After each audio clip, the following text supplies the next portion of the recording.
no-nonsense way keeps us all in line. And my friends and I talk about the real stuff of living it, and we hold nothing back. I'm Ginger Stocky with Jay Williams, and our lovely friend Erin Cluley cannot be with us today. I miss her. I know. We miss Erin so much. Yes. I know.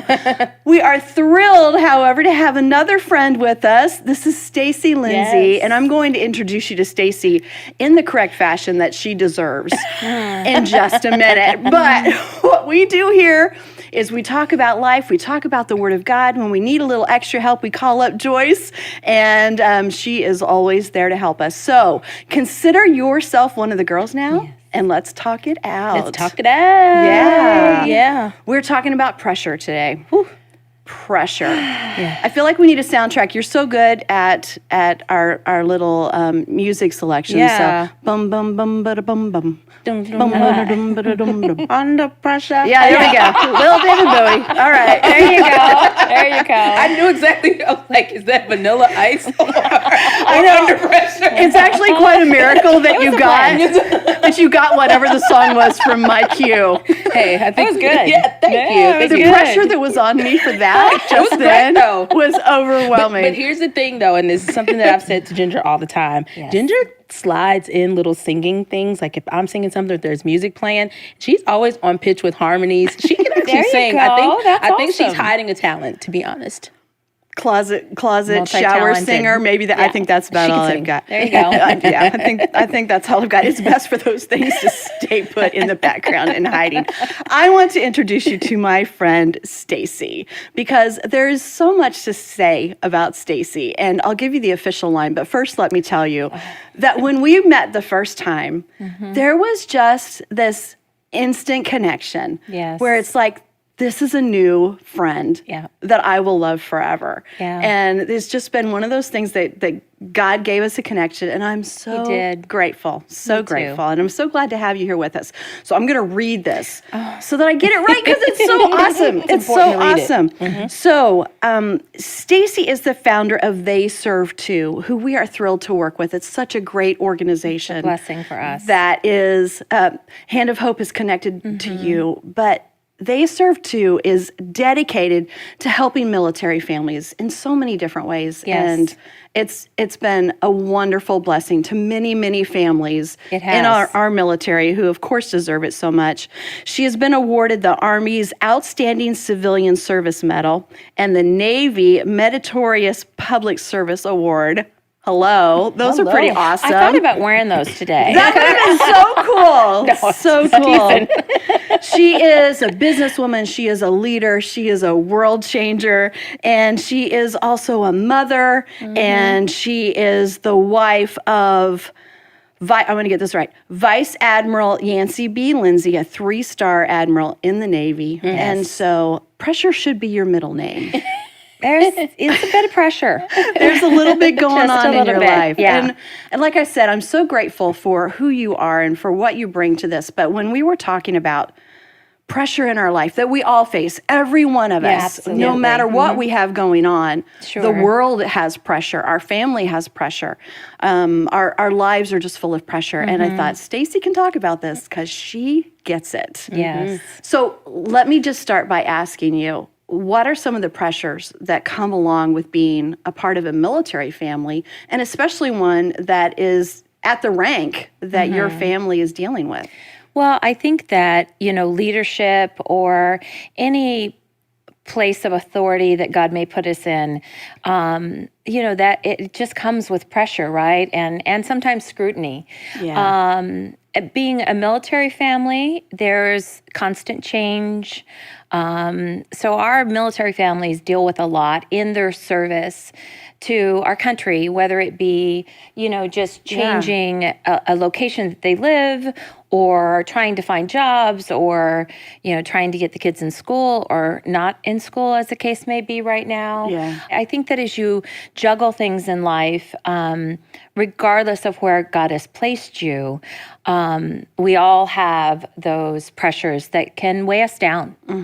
They sure can. And when you mentioned scrutiny, I mean, let's just talk about that a little bit, because when you are at the level of a 3-star general, it's not just scrutiny on the general, it affects or an admiral. Excuse me, I know better because my daughter's in the Navy, and she would be so ashamed, so ashamed. Like, Oh my goodness! I'll be getting. Oh, my phone's already ringing. But it's not just scrutiny for him. It's pressure that affects the entire family. It has to. It does. It does. And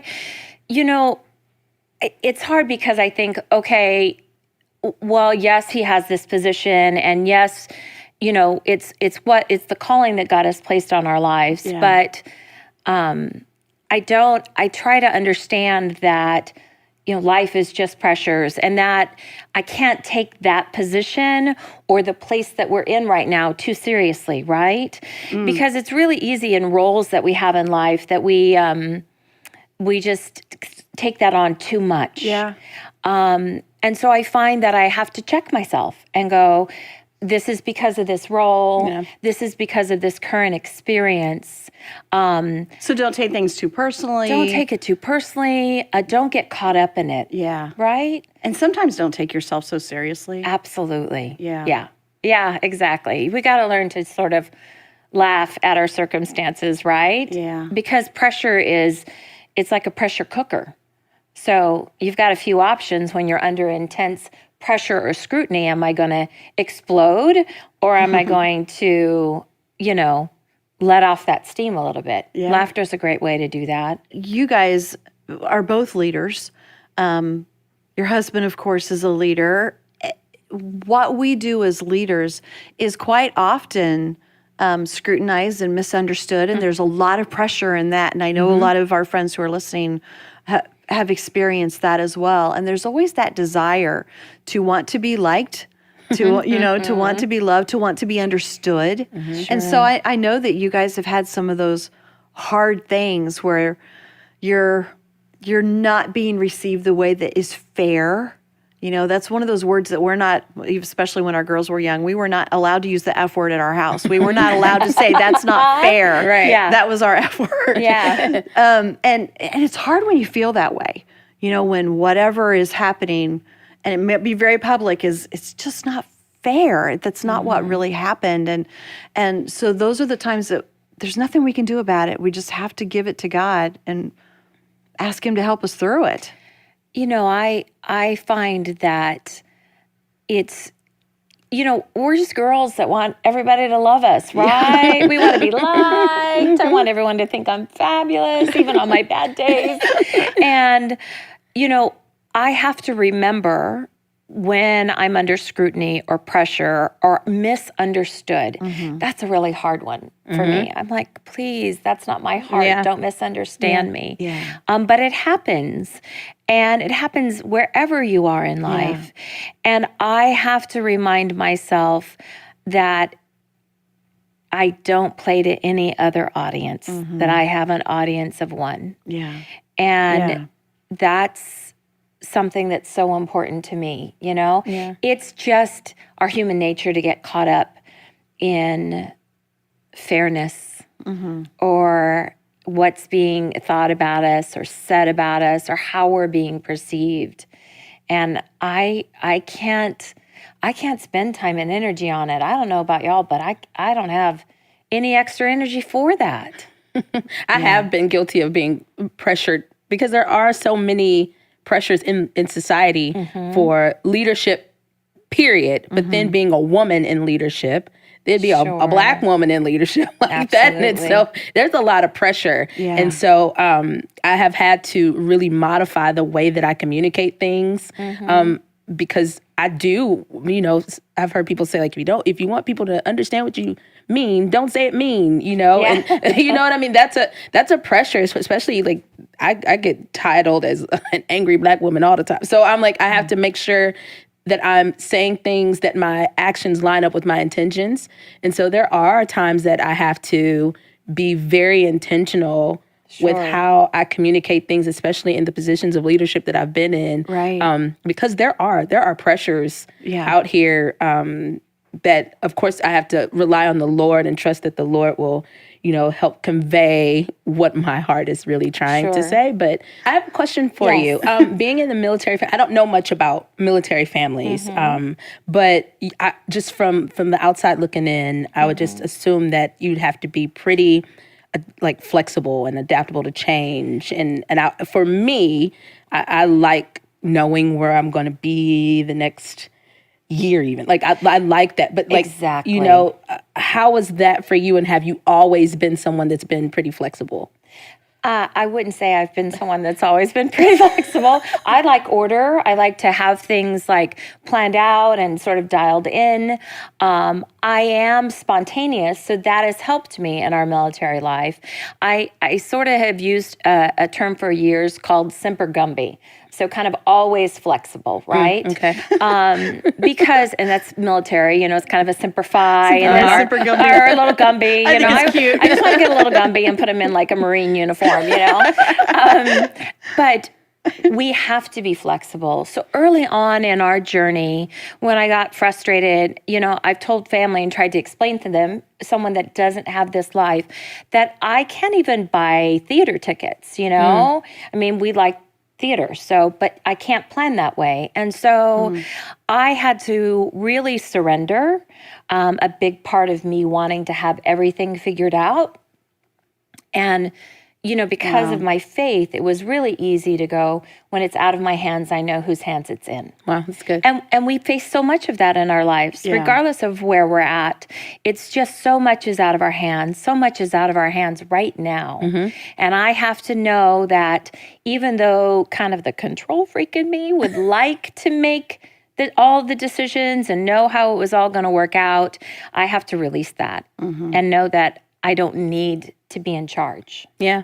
That's so good. That couldn't have been an easy lesson along the way, though. No, and it's a daily lesson sometimes still, Yeah. We have to remind ourselves. It's a good lesson to have, especially like what you're saying, like right now in the circumstances of the world, the situation of the world today, the condition of the world today, is to understand that pressure can be relieved and released if we understand who actually holds the present and the future. If we know who controls it all. And so that's just a good lesson to have. And I think it's so important to recognize when we're surrendering that, whose hands we're surrendering to. I mean, we need to understand the Father heart of God. So that was work I did as a young woman. And it changed things for me in being able to, lay that at his feet or put it in his hands, when you know that just like, the Father wants to take care of his children, that I'm his baby girl. Yeah. And if you can relate it in that way, it changes everything. That's such a major shift. It always has been for me. Yeah, and that is true for everyone. No matter who you are, no matter what pressures it is that you're dealing with in your work, in your family, in your church life, whatever it is, what you're saying is true. Is He is our Father. He is our Daddy that wants to bear that burden for us. So let's jump right in here and see what Joyce has to say, first of all, and then we'll talk about the word that she shares about pressure and stress in our life. Stress is caused by what's going on inside of us rather than what's going on around us. Well, if I didn't have this problem, and if I didn't have that problem, and if I didn't have that problem, can I tell you something as lovingly as I know how to? Some of you, if you didn't have one problem, you would create one.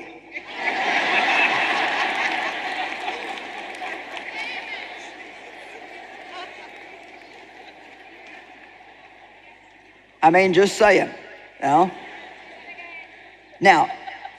there's some things that we have, and we need to face the fact that we have them and stop praying for things that we already have. So in John 14:27, Jesus said, "Peace I leave with you." He left it. It's here.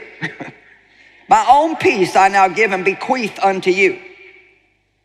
Jesus said this to his disciples pretty much as one of the last things that he said to them, and he was leaving them what he felt was some of the best things that he had to give them. He said, "I bequeath to you, or I will you, I leave you my peace. Not as the world gives do I give to you. Don't let your hearts be troubled, neither let them be afraid. Stop allowing yourselves to be agitated and disturbed, and do not permit yourselves to be fearful and intimidated and cowardly and unsettled.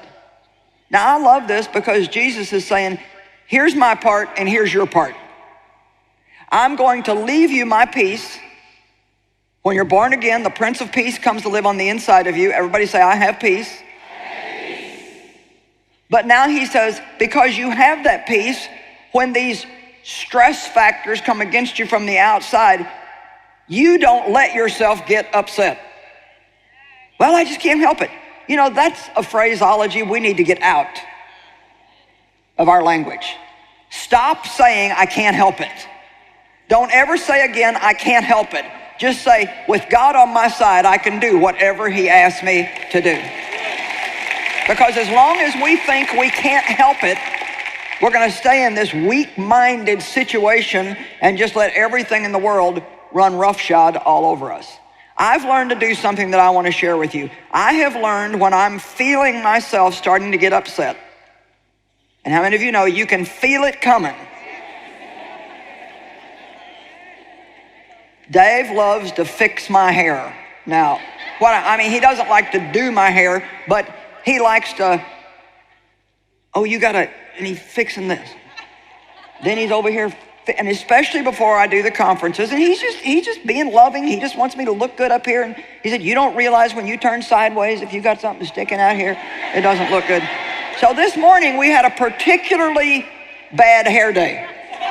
And he has repaired my hair at least 4 times. Well, first of all, I don't like anybody with their hands in my hair, except the girl who does my hair. And I probably especially don't like Dave in my hair. I don't know why. I guess just because he does it so much, you know? And so by about the 4th time this morning, then I put this thing on back here, and then he told my hair was all sticking out above that. So then we had to fix that. And then he could tell by my face that I was about to get an attitude. He said, okay, I'm not gonna fix it then. We can just let it, let's say these are the things Dave and I fight about. So I can feel myself starting to get upset. Well, you see, the way I was years ago, I just went with feelings. However I felt, that's what I went with. But now, when I start to feel that, I remember John 14:7, don't allow yourself to get upset and disturbed, and I start talking myself off the ledge. You know, you can't talk about pressure without talking about the antidote, which is peace that God gives us. Stacey, I love what you said earlier, and I kind of brushed over it and didn't mean to, about that laughter is a great answer for this. Absolutely. It does release a lot of that steam that we need to release. So rather than Joyce being upset all the time about Dave and her hair, we might as well all laugh about it, right? Yeah. So what are some of the things that you guys see as antidotes to the pressure in your own lives? What are some of the things that you do to walk in that peace that Christ gives us?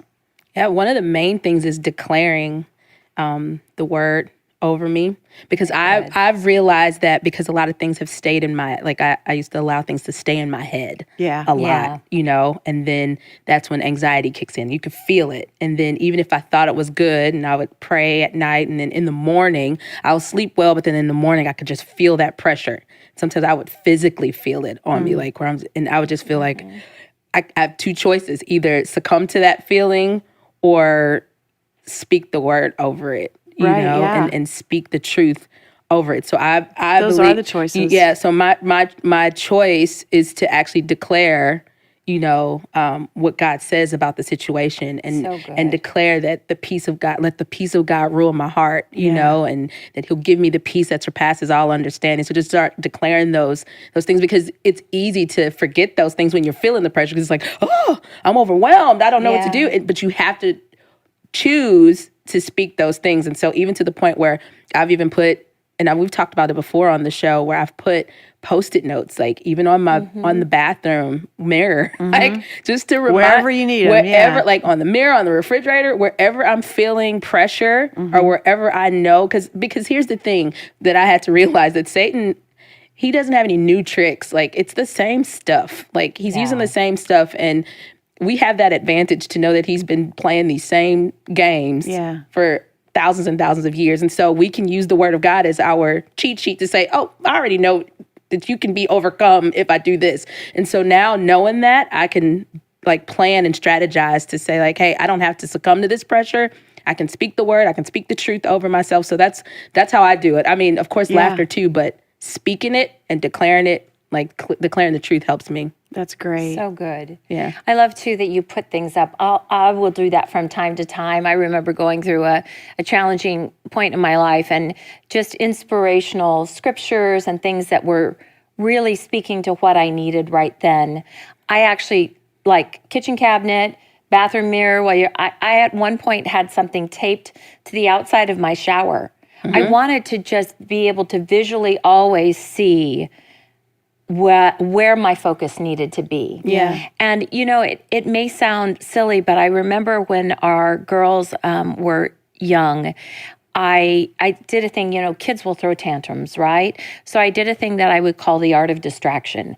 And I would just try to find a way to draw their attention from something else. And, you know, as silly as it may sound, we need to sometimes draw our attention from that which is stealing our peace, right? And for me, worship music is one of my go-tos. I just need to turn on something that instantly lowers my blood pressure. You know, I'm a type A girl. I can spin up pretty easily, unfortunately. And so I have to find that place that draws me back, that is my distraction, and then just sets my mind where it needs to be set. That's so good. Yeah. You talk about being type A, and this isn't an answer for everyone. It kind of depends on where your personality lies. But one thing that God really taught me was to say the words, it doesn't matter. I can be so focused on all of the details that I think are so important, and all of the things that I want to be just right, and that I want to help everybody else make just right in their own life, you know? And those words, it doesn't matter, were such a relief for me, because there were two things. First of all, it was that everything is not in my control anyway. Yeah. And Amen. the second part of that is everything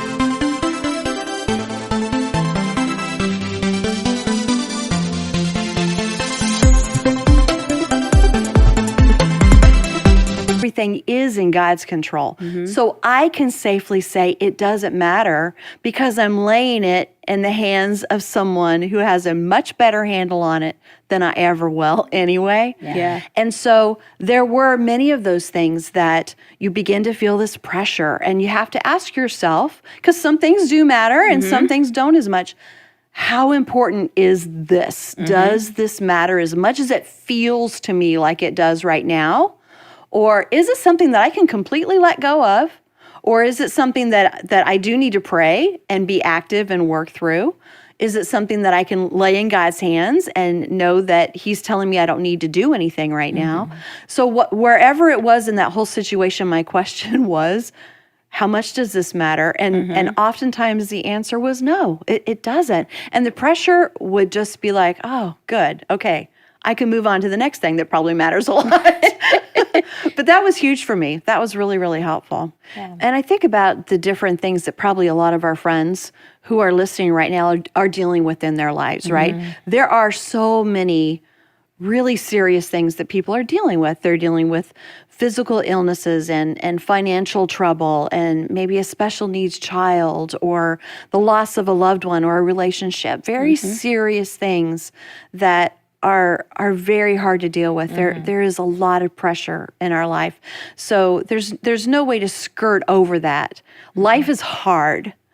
But in knowing that God does walk with us through everything, and to ask ourselves those questions: how much pressure am I putting on myself? Because I know I'm really good at that, adding to it when instead of, I know God wants to release a little bit of it, and I just keep pulling it back. Sure. Because it feels like if I don't do this, it's going to go wrong. And sometimes I need to let go, and then it goes much better. Yeah. Tell me a little bit, Stacy. You've had so many personal issues in your family in this past year. It's been a rough one for you. It's been hard. In the last 2 years, I've lost my mom. My sister is in a current battle with breast cancer. I've done 2 overseas moves in 13 months and just a lot of other life and difficulty in the midst of all of it. And sometimes you're having a struggle just to keep your head above water. But it's where you choose to dwell, right? And I'm not saying that there hasn't been a lot of tears and a lot of really hard days and a lot of really being torn. I mean, that part of our military life is I don't always get to be where I want to be. That's really hard, when you want to be there for family or to take care of people. A lot of people can't be where they want to be right now because of what we're dealing with. And so there's a daily surrender there of pain, of disappointment. But,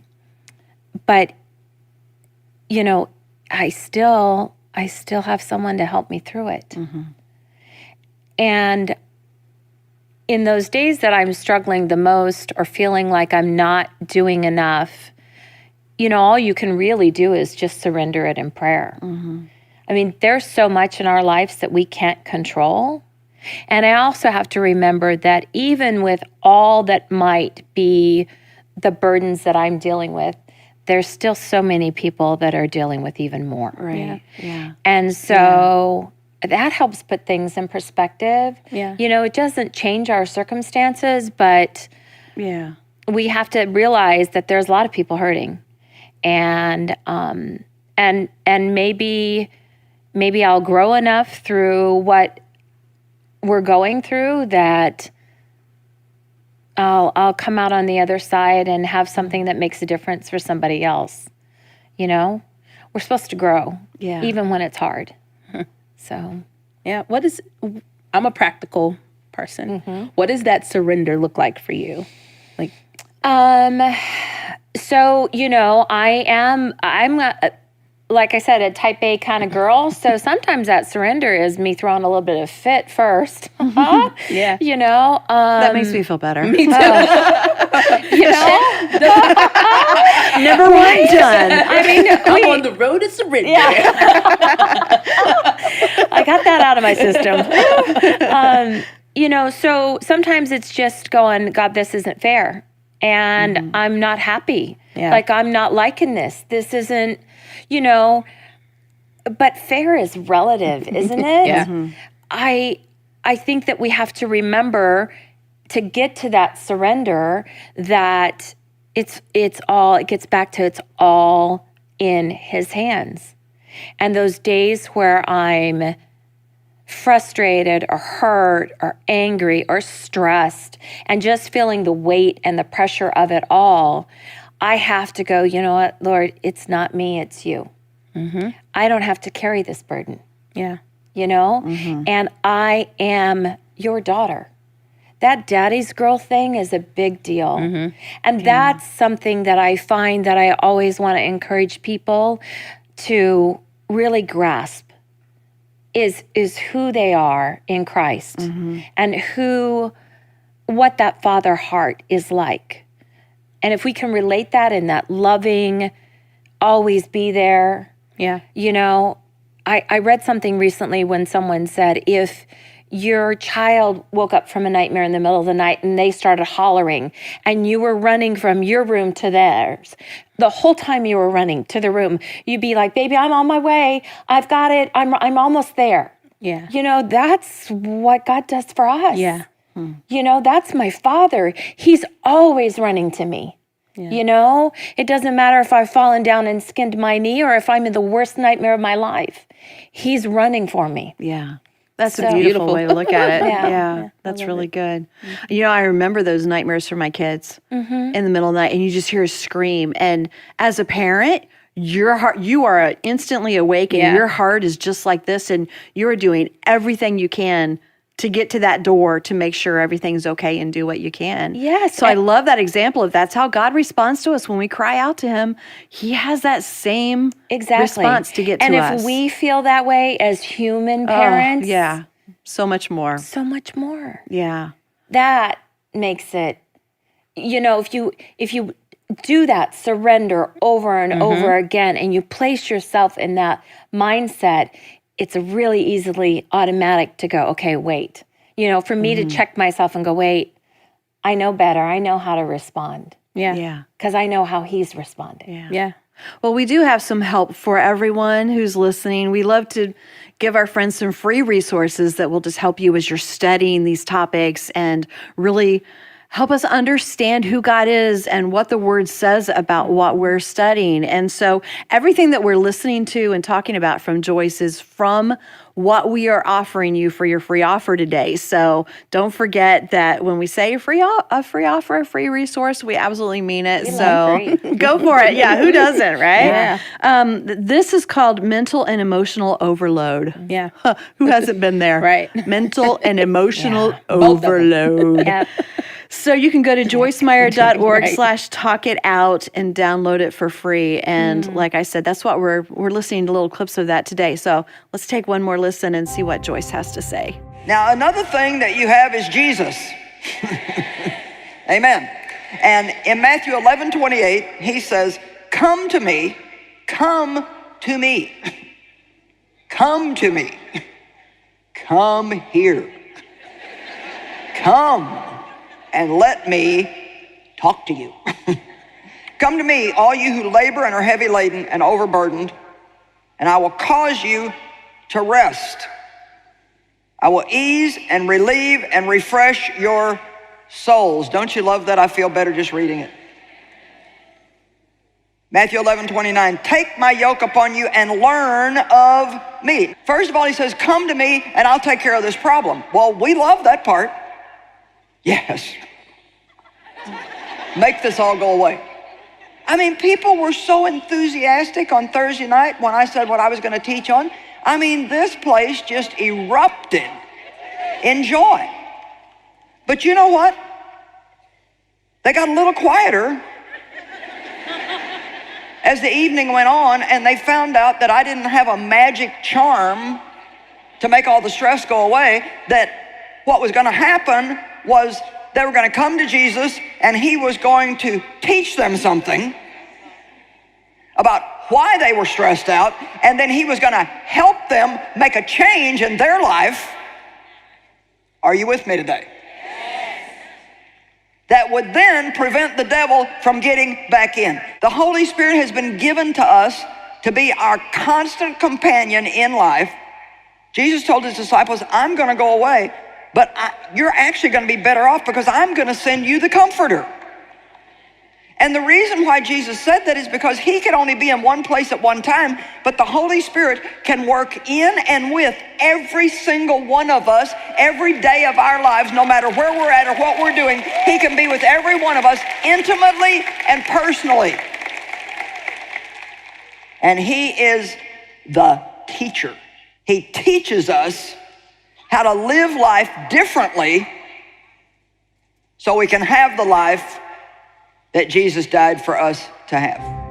Honestly, I have those childish moments where it's just like, God, I just want you to get me out of this. I don't have any time to be learning any lessons. I don't want to do any growing. I don't want to help anybody else. You know, how terrible is that? But that's what pressure does to you sometimes. But when you think about it, a real father, a real father doesn't do what you need in the moment. He does what you need that's best for you overall. And that's what God does for us too. But Absolutely. it's not easy when it happens. That pruning, right? Oh, ouch. Yeah.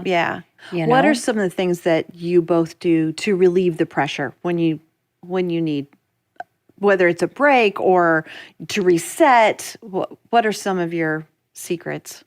Recently, I do like the kid did when you said they had a nightmare. I'd scream. I'm just like, you know, like, Does it work?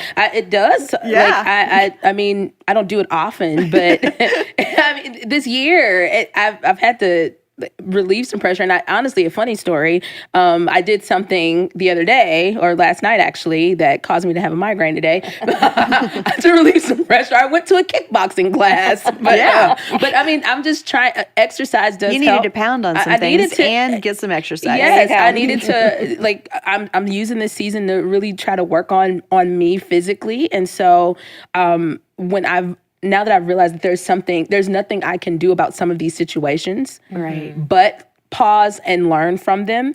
That I have to shift my attention and redirect that energy and redirect that focus on something that I can control. And that is watching what I eat, watching how much doing more activities, and so that's something that I do, and realizing that I can't allow the pressures of life, especially those things that we can't control. You can't control if you lose a loved one. You can't control if you get divorce papers served to you. You can't control. You can't control those things. So instead of letting that pressure paralyze me, I'm learning how to take action. Like Joyce said, come to the Lord and learn from the Lord. But there are also times that you have to just take action in your physical life too, and just do something. So I've been moving more. But it caused me. I didn't drink enough water when I did the kickboxing, so it gave me a headache. But you're learning and growing. I'm learning and growing, and next time I'll be full of electrolytes.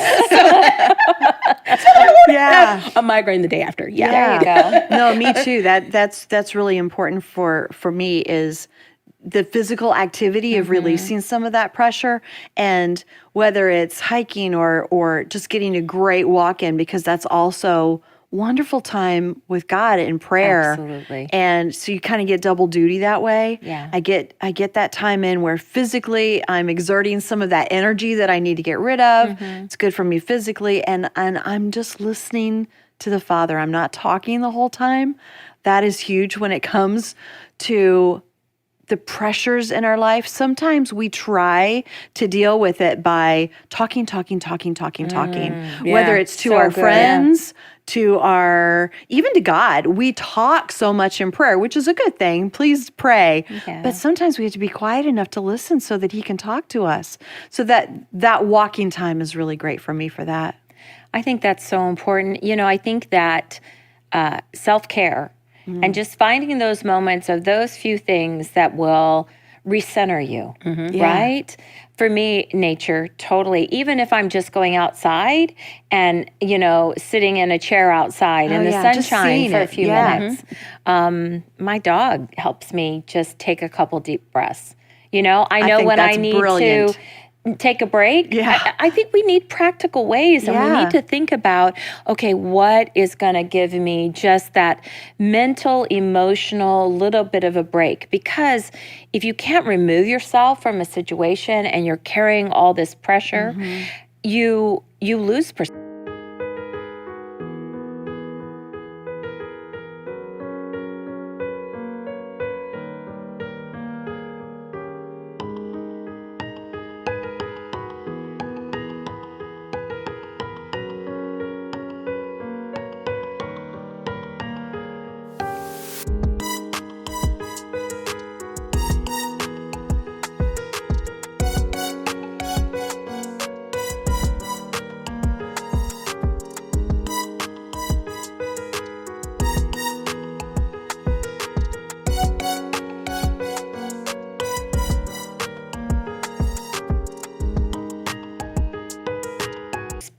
True. Yeah. And for me, especially just going outside and taking a deep breath, that's really very, it's a way for me to refocus where I need to be focused. Yeah. Another thing that I like to do is I light a candle.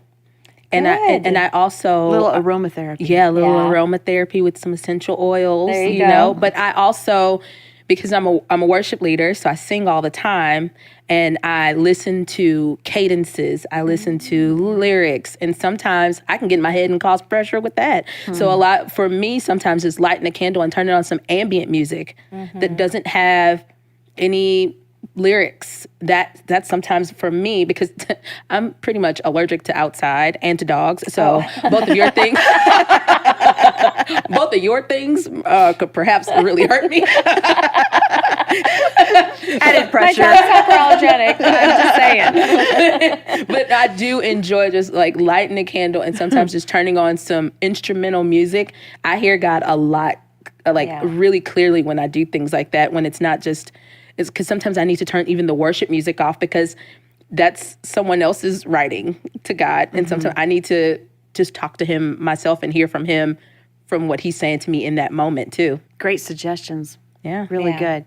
Well, Joyce has one more really good example for us in this next clip about someone in the Bible who kept his hope, which is really a key to defeating pressure, right? To have peace, we have to have hope, Yes. even in times of pressure. So let's see what she has to say.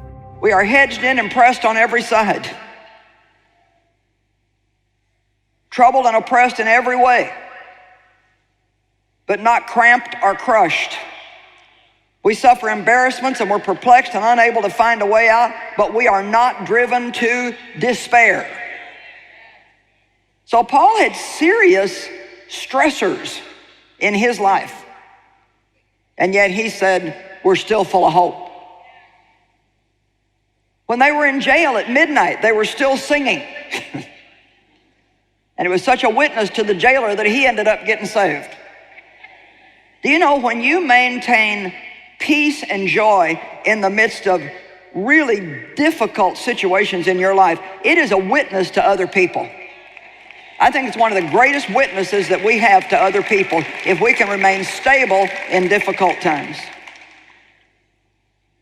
The Message Bible of 1 Corinthians 10:13 says, no test or temptation that comes your way is beyond the course of what others have had to face.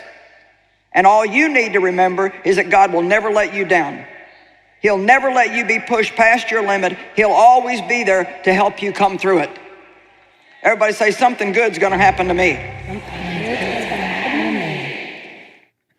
So many great scriptures and holding on to those promises.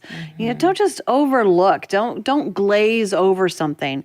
The fact that God gives you peace in the midst of your pressure is huge. And we can say, you know, yeah, I've heard that all my life. Sure. It's totally different when you experience it. Psalm 118:5 says, out of my distress, I called on the Lord. It's that little child screaming out at night.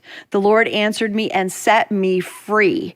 So it's not even just, I felt a little bit better. He set me free. Yeah. And that's where we can be. And I love this so much. This is letting pressure make you better instead of worse. And this is a verse, James 1:3-6, and I love the way that this one is written. It says, you know that under pressure, your faith life is forced into the open, and it shows its true colors. Pressure does that to us, right? So don't try to get out of anything prematurely. Let it do its work so you become mature and well-developed, not deficient in any way. Let it do its work. That's hard stuff. If you don't know what you're doing, pray to the Father. He loves to help. You'll get his help and won't be condescended to when you ask for it. Ask boldly, believingly, without a second thought. People who worry their prayers are like wind-whipped waves. We've all worried our prayers, right? Oh, yeah. So I love this. It's the hard stuff. It's the hard stuff of walking through it and letting God perfect us, right? Shape that diamond with the pressure that's in our life. But this is the good stuff. This is the stuff that down the road we're like, wow, I'm so glad I'm here and not there. Yeah, it's so good. And I just thought about also in Isaiah 54, how it just talks about no weapon formed against me will prosper. Yeah. And so that scripture in itself just tells me too, like, there will be weapons formed against me. Yes. It's going to happen. Pressure's going to come. Yeah. Pressure's going to come, but the hope in the fact that it will not prosper, like, that gives me hope to know that no matter what comes against me, no matter, how I feel in the moment when that pressure is applied, I know that God is working something through me and teaching me something, but I know that it won't prosper. It cannot win. Like, that's a Absolutely. hope that I have. Yeah. Well, and just to even not have that, sometimes we need to have that on repeat, right, in our lives, just over and over and over again, because the pressure's intense. But we have a world that needs to see us firmly footed and withstanding the storm.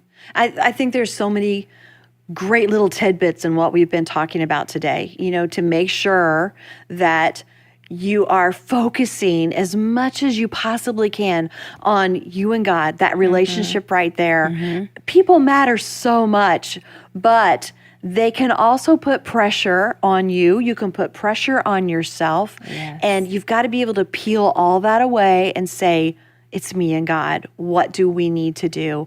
What does he say about who I am? What does he want me to glean from this? How can I come out of it better?